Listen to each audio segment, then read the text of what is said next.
informe, el mensaje que con motivo de su primer informe de gobierno rindió la presidenta de México, tuvo que ver con el sector salud. Primero porque dio como un hecho que el 90% del abasto de medicamentos ya se estaba garantizando, y dos, porque también dio por hecho que ya se estaba asumiendo el control por parte de la Federación en esta figura del IMSS Bienestar de los centros hospitalarios y las clínicas que formaban parte de este convenio.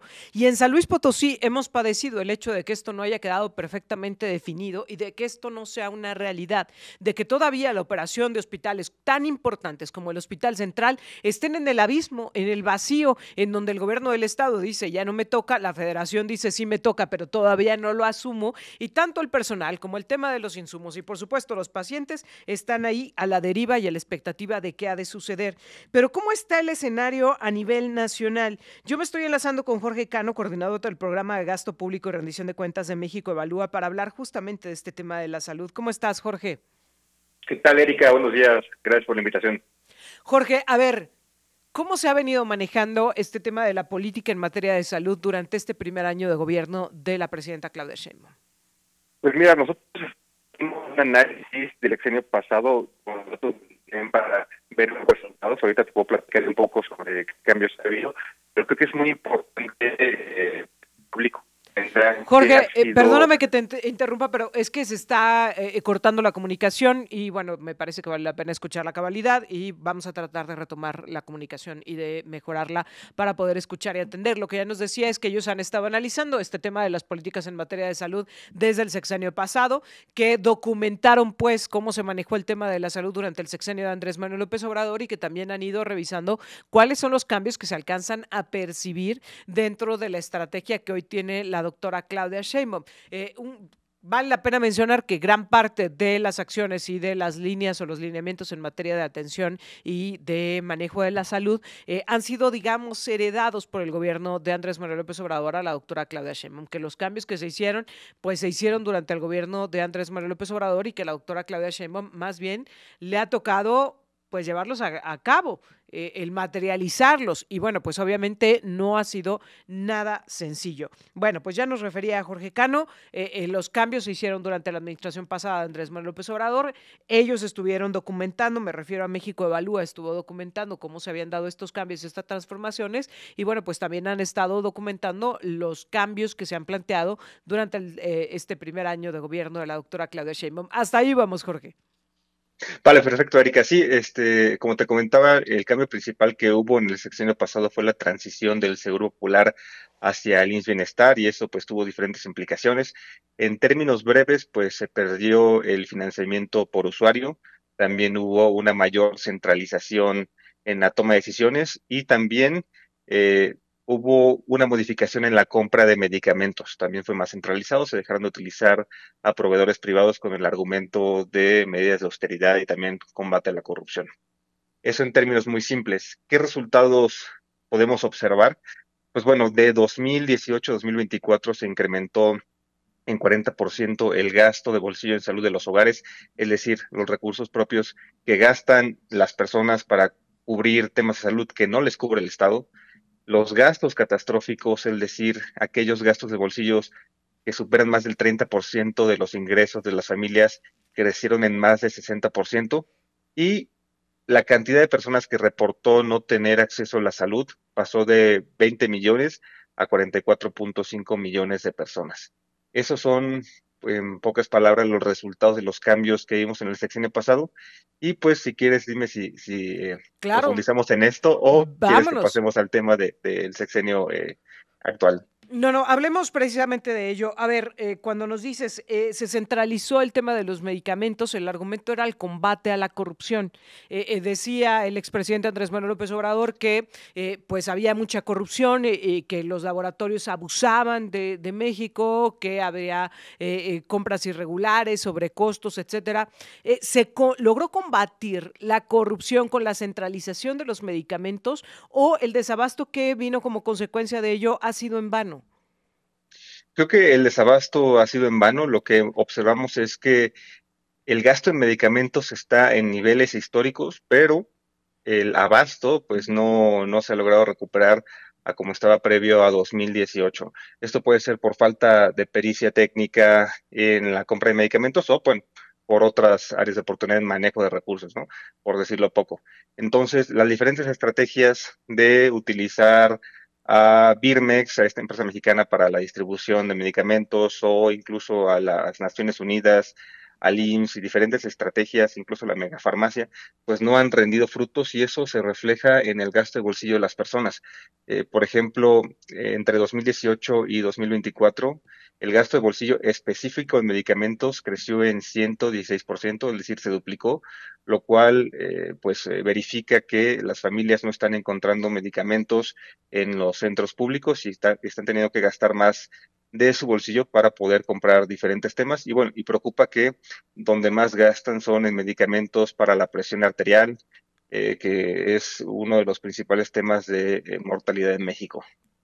Ahora, vámonos a ello. ¿Qué ha cambiado en esta administración, en este año de gobierno de Claudia Sheinbaum? Porque además a ella le ha tocado la implementación de esta figura del IMSS Bienestar, que aunque se dio el cambio en el sexenio de Andrés Manuel López Obrador, realmente la formalización, el llevar esto a cabalidad, le está tocando a este gobierno.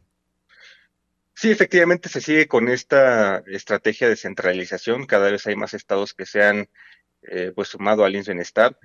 Por ejemplo, Yucatán, que anteriormente estaba en otro partido de la oposición, ahora que ya es parte de Morena, también se sumó al IMSS Bienestar. Pero creo que lo más importante que hay que pues poner atención es en materia presupuestaria, porque sin recursos, pues aunque se tengan muy buenas ideas, muy buenos planes, no se pueden llevar a cabalidad. Y fue preocupante que en 2025 el presupuesto en salud fuera recortado en más de 100,000 millones de pesos. De hecho, anteriormente gastábamos en promedio 3% del PIB, muy lejos del 6% recomendado, pero para 2025 caímos a 2,4% del PIB. Esto muestra que pues, la salud pública, por lo menos en los números, no es una prioridad, no es una prioridad presupuestaria. Y de hecho, ayer se presentaron los primeros datos del paquete económico y vemos que el gasto en salud tiene un ligero crecimiento, va a representar el 2,5% del PIB, pero eso está muy lejos de los niveles que se hacían previamente y sobre todo de lo recomendado a nivel internacional, por lo cual volvemos a ver que la salud pública no es una prioridad y difícilmente con este nivel de gasto se podrán ver mejoras significativas. Ahora, justo preguntarte eso, los estados, las entidades federativas que se han sumado a esta figura del IMSS Bienestar, ¿cómo están hoy día? ¿Cuáles han sido los efectos de sumarse a esta figura? Pues los efectos han sido bastante diversos. Digamos que los estados que tenían de por sí una mejor coordinación o de hecho mayores ingresos propios han salido mejor parados. Tenemos estados como Baja California Sur, eh, que es el estado que tiene menores gastos catastróficos, también un menor gasto de bolsillo en sus ciudadanos. Y esto pues tiene que ver más bien con pues, la riqueza de ese estado.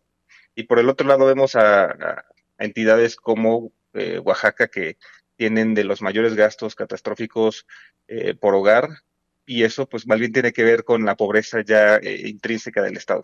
En el caso de San Luis Potosí, por ejemplo, vemos que el 3,8% de los hogares en 2024 enfrentaron gastos catastróficos en salud y eso está por encima de la media de 3%. Creo que de momento no se nota mucho la relación con el bienestar, sino más bien la situación pues de pobreza y de ingresos propios que tiene cada estado. Si se quisiera realmente apostar por el tema del acceso a la salud, retomar prácticas como el tema de la vacunación preventiva y que tanto sirvió a nuestro país para erradicar enfermedades que lamentablemente hoy están de regreso, para tratar de disminuir la cantidad de pacientes con enfermedades crónicas, con campañas como las que se vivieron hace tiempo en México y que, bueno, pues medianamente daban resultados y ahí están las estadísticas, ¿no? Como en los últimos años se ha incrementado la cantidad de pacientes de enfermedades crónicas, etcétera. Si realmente quisiéramos atender la salud desde la prevención, desde la atención, desde la emergencia, desde todos sus aspectos y rubros, la salud pública, ¿cuánto se tendría que estar invirtiendo? Creo que la parte de recomendaciones es lo más importante del estudio que acabamos de sacar. Definitivamente incrementar el gasto en salud al nivel del 6% del PIB, como lo recomienda la Organización Mundial de la Salud, es vital.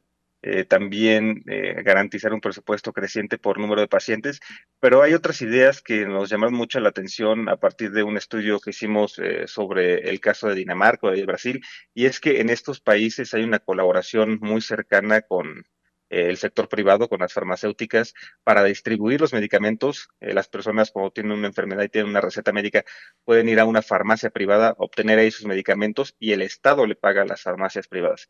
De esta forma es más eficiente porque las empresas son más eficientes al distribuir los medicamentos y las personas pues tienen gratuitas las medicinas que necesitan. Ese es un factor que creo que se debería de considerar y es algo que se aplica en Brasil, en Dinamarca, que es un país al que al parecer aspiramos a hacer. Y otro tema son pues, las garantías explícitas de salud, como por ejemplo en Chile hay garantías que le dan a las personas si tienen una enfermedad como cáncer o leucemia, pues no puede pasar más de 30 días en ser atendidos, más de 24 horas en ser atendidos en caso de niños con leucemia. Y creo que son este tipo de garantías que las personas más necesitan para asegurar que pues tengan atención efectiva en un tiempo necesario. Ahora, reitérame nada más el dato. La recomendación es que se estuviera invirtiendo el 6% del Producto Interno Bruto en salud. ¿Cuánto está invirtiendo México? Está invirtiendo actualmente el 2.5% del PIB, entonces estamos muy lejos de esa recomendación, menos de la mitad, y si nos comparamos con Dinamarca, pues estamos aún más lejos, ya que este país invierte más del 8% del PIB. Entonces, para que verdaderamente tengamos la oportunidad de aspirar a un sistema de salud como en los países nórdicos, nos falta un gran tramo por recorrer. Y como lo decías, lamentablemente tampoco lo vemos en el sello del paquete económico que se ha presentado, que se presentó la noche del día de ayer y que sería la que estaría valiendo pues para el 2026, para el próximo año. Tampoco vemos este cambio y esta transformación. Yo te agradezco mucho, Jorge, que nos permitas platicar contigo. Finalmente, ¿dónde podemos consultar toda esta información que ustedes han logrado documentar? Porque como tú bien lo decías y aquí siempre lo destacamos, lo más relevante del trabajo que ustedes llevan a cabo es que no lo dejan solo en el análisis, sino que además lo llevan a la propuesta. ¿A qué tendría que estarse haciendo? ¿Dónde podemos consultar este documento? No, claro que sí, Erika, gracias por la invitación. Lo pueden consultar en la página de mexicoevalúa.org. Jorge, muchísimas gracias por conversar con nosotros. Un placer, hasta luego. Muy buenos días. Jorge Cano, coordinador del programa de gasto público y rendición de cuentas de México Evalúa.